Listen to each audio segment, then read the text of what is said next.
these guys like Eddie and Oscar. Oscar's on a sinking ship and will not shut the fuck up. This guy it's fascinating. He's gonna have to throw the panties and fucking and stockings back on and get on OnlyFans fans to start paying his rent. My boy's running out of money.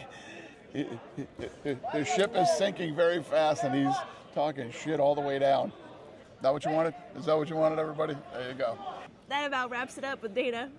Panties and fishnets back on, jump on OnlyFans, and pay that $23 million in fucking rent, yo, buddy. Talking shit and fucking... It's a lot of OnlyFans. Bye. Bye. So something big is happening in the sport of boxing. There are major power moves happening by some of the biggest boxing promoters. And it's not even subtle anymore, guys. It's actually in everybody's face. There's new TV deals being signed. Major fighters are jumping ship. You've got old promoters scrambling for some kind of relevance. And at the center of it all, is none other than Dana White and Zuffa Boxing. Now, they're quietly positioning themselves to shake up the entire world of boxing. Now, this isn't just about one particular fight.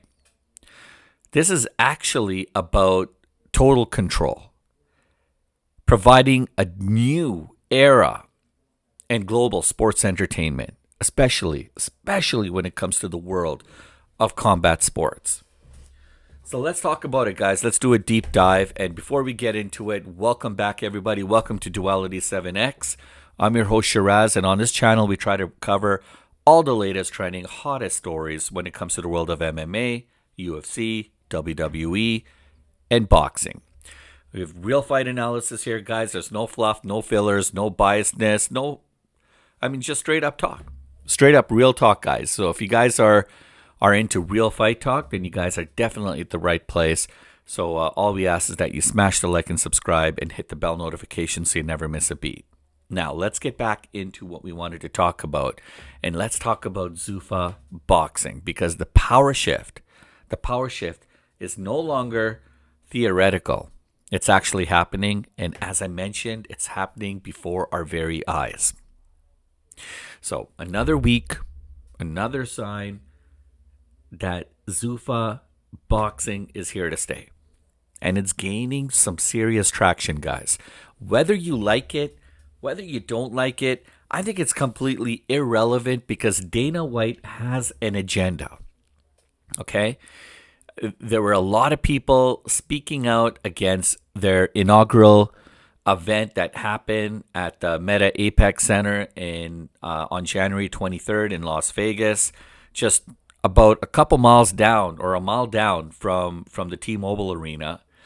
And as you know, UFC 324 happened right on January 24th, and on January 23rd was the inaugural boxing event for Zuffa. And some people were kind of like clamoring on social media and kind of poking fun at the fact that there was probably a whole 50, 100 people maybe in attendance. Well, obviously that's an exaggeration to say the least. There was definitely a lot more people than that. But that said, it was a little bit watered down. Now, the entertainment wasn't.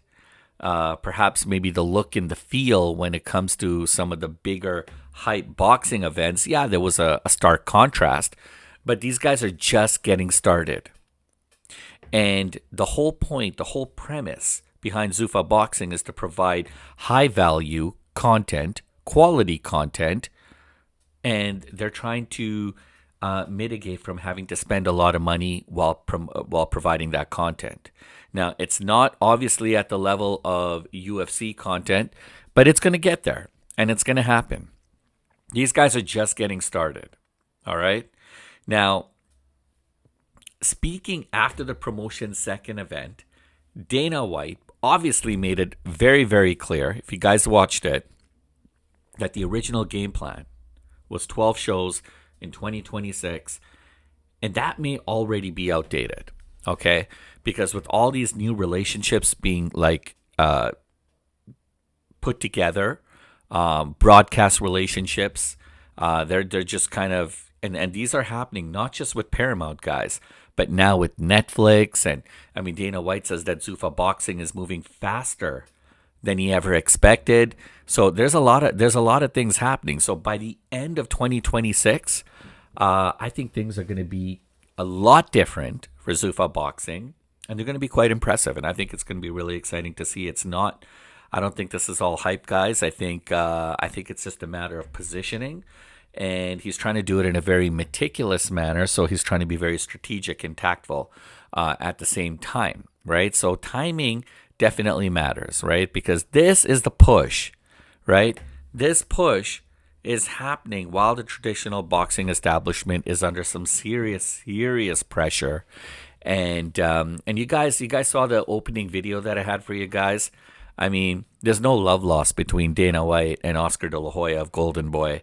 And that too, Eddie Hearn, I think you can throw him in the mix. I mean, none of these guys really like each other. But definitely, there's some serious beef between Dana White and Oscar De La Hoya.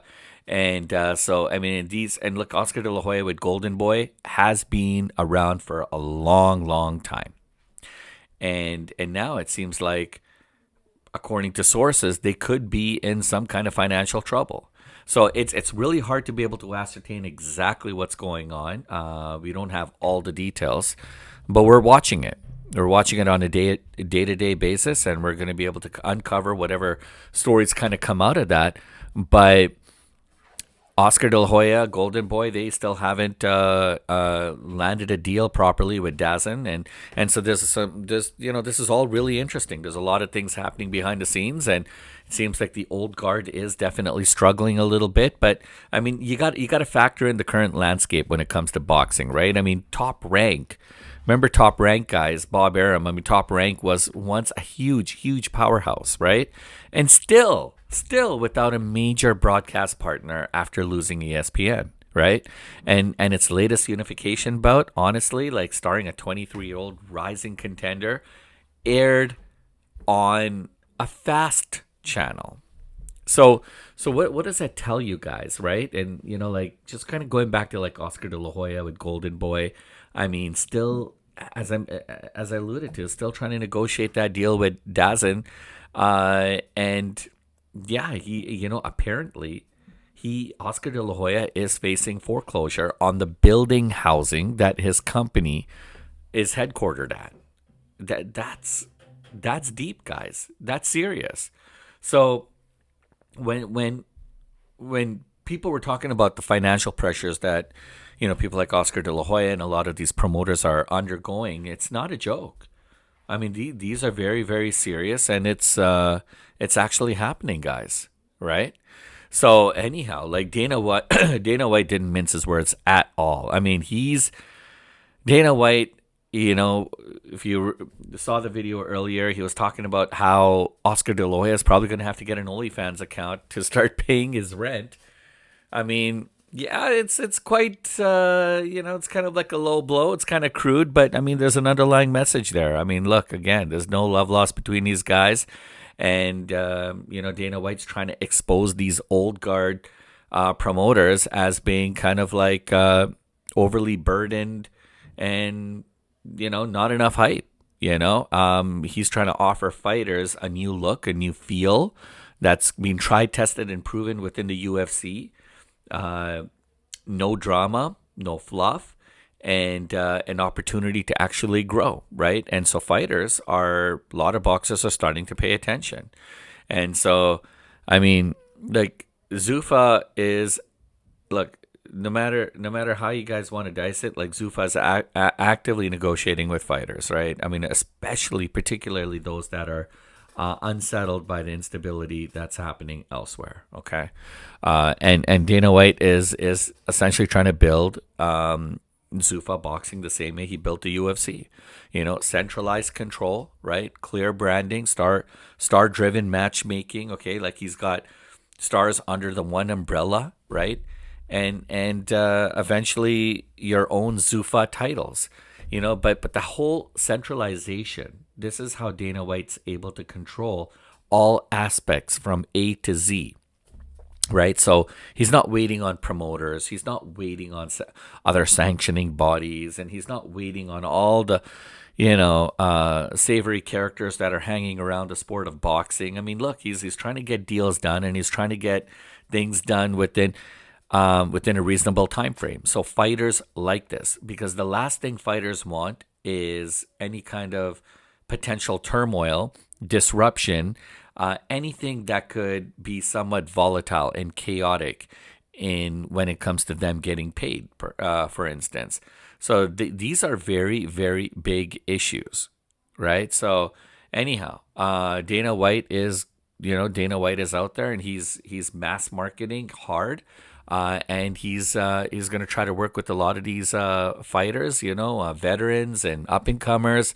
And again, like I said, they're starting to gain a lot of traction. So don't be surprised. Don't be surprised if you see fighters coming on board. And at this point, there was some rumors about how the belts things was going to work. Don't be surprised if you see Zuffa fighters with both belts. Okay, and that's important. That line matters because a lot of these fighters want multiple belts from different competing organizations, and they're happy with that because they want the gold. They want the gold. That's what matters. So Zuffa isn't trying to erase the sanctioning bodies overnight. Okay. Yeah, sure. I'm sure they have some issues with them, as the sanctioning bodies probably have issues with Zuffa, but Zuffa's essentially trying to position themselves as the premium lane for fighters to get onto. And if they do want to compete with other sanctioning bodies or their hardware, go for it. But Dana White is going to try to make it very, very lucrative and very attractive for fighters to wanting to stay the Zuffa route. So I'm sure they'll be incentivized in some kind of manner, monetarily speaking.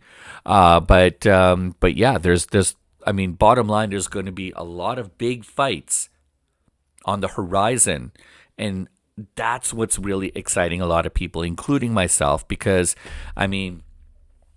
when I'm talking about big fights, I'm talking about massive fights.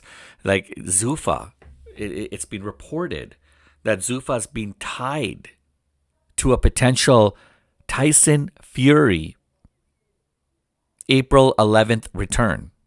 Now, sources are indicating that the promotion under Dana White is actively pursuing a Tyson Fury versus Anthony Joshua. Guys, Anthony Joshua later this year, potentially on Netflix. That alone would be like huge, beyond massive proportions, guys. And it doesn't stop there. And just think about it. Anthony Joshua, I mean, he came off such an unbelievable victory over Jake Paul, okay?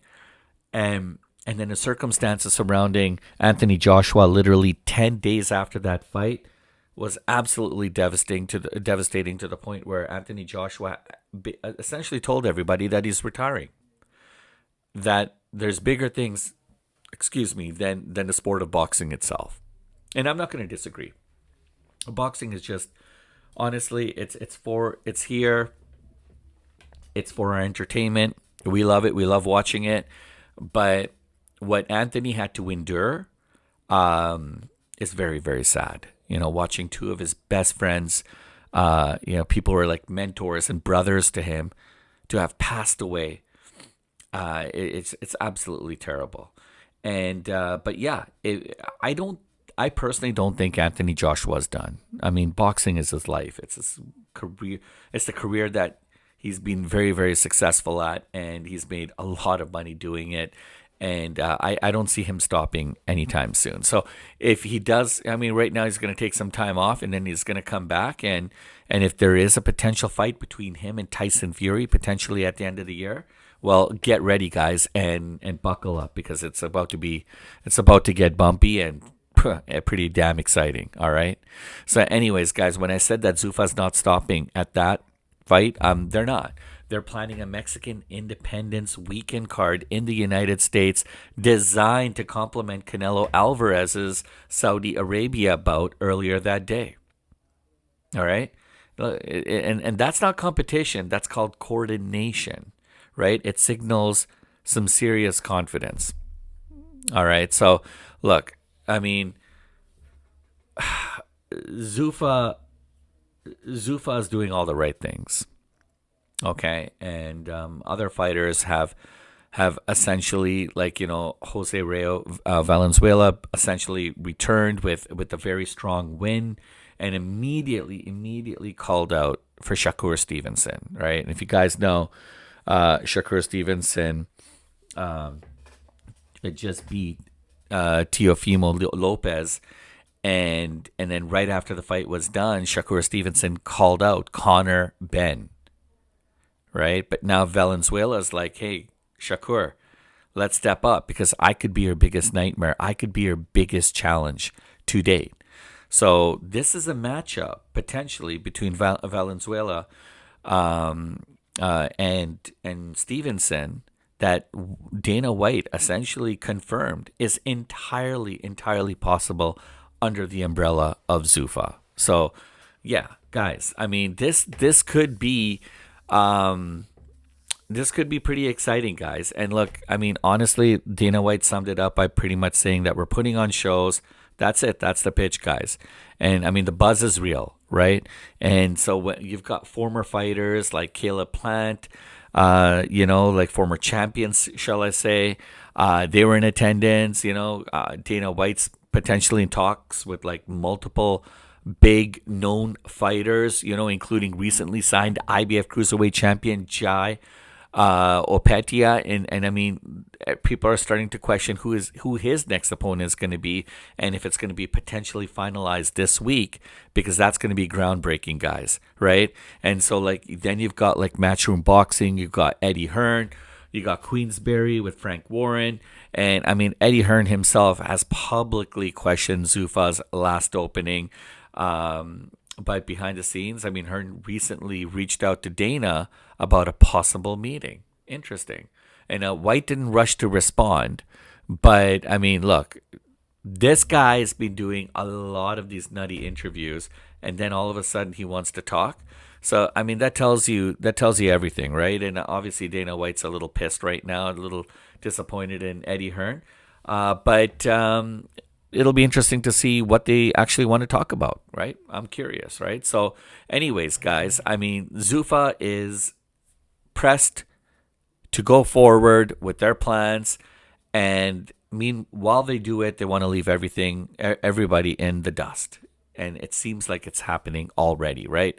I mean, for the longest time, boxing has been unfortunately fragmented by a lot of these savory characters and a lot of like shady characters, people who have really disrupt boxing, and too many promoters, too many networks, too many IOUs, and you scratch my back, I scratch yours. I mean, there's just very, very little cohesion. Unfortunately, things are very brittle, and they're starting to kind of fall by the seams, right? So Zuffa could potentially be that glue that holds things together.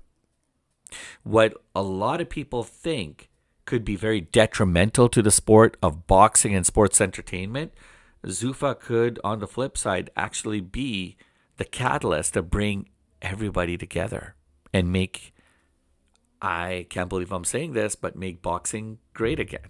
Okay? Anyways, the fighters, essentially, they don't want volatility. They don't like volatility. They don't like risk. They just want stability, right? And they want clarity, okay? They want to see a contract that's not ambiguous, something that's very clear cut. They want to know that they're getting paid, okay? And they're getting the maximum value for what they deserve. Now, the sport itself needs leadership. So, honestly, there's a lot on the line right now, and there's a lot of people rooting for Dana White and for Zuffa. And I personally think it could be a good thing, right? So anyways, guys, Dana White himself said that I like killers and I'm surrounded by them. In boxing terms, that's a warning, okay? Zuffa isn't knocking on the door anymore. Now people are starting to knock on their door, right? Because they're already inside the building, guys. They're already there. They're licensed and they're in operation. All right. So the question now isn't if they change boxing. The question really comes down to is how much are they going to change in boxing, right? So, anyways, guys, that's all I have for you guys. I just kind of did a little bit of a deep dive when it came to Zuffa Boxing, and all the exciting things that they've been working on and things that they're working on, and some of the big fights that they're promising to unveil here to the masses very shortly. Definitely, that would be exciting to see Tyson Fury back in the ring April 11th, and then a possible fight. I think he's going to be fighting the Russian giant Makhmudov, and then potentially we might see Tyson Fury in a fight closer to the end of the year with none other than Anthony Joshua. So anyways, guys, if you guys like this if you guys like this video, please smash a like and subscribe. Hit the bell notification so you never miss a beat. This is Duality 7X. The pleasure was all ours. I look forward to catching you guys on the next one.